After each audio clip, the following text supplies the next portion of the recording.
Hadien ke Jingkyrshan jaki sangut ki MLA Congress ya ke sorkar MDA ke working president jaka Meghalaya Pradesh Congress Committee ke Deborah Marak kala pynshai bagani ke jingle jaki ni ki sangut ki MLA kabishimla yo ya ke jingai jingbit na ke Mpcc lani na ke Aicc. There was no approval from Mpcc or Aicc.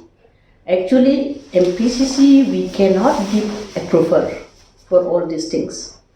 This proposal actually we can give it to Aicc. When Aicc will approve, then only they can work with this government.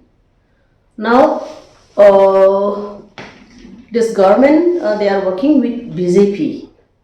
Congress and BJP policies and ideology is different. So without approval of Aicc, how they have gone and agree to support this government, we don't know from the party side because we are not aware, we are not informed about this. Ka Deborah Marak kaloong ba nakaliang ke Mpcc ke Phah ke Kaiphod siya ka Aicc. Since officially they have decided to support this government, now we will give report to Aicc.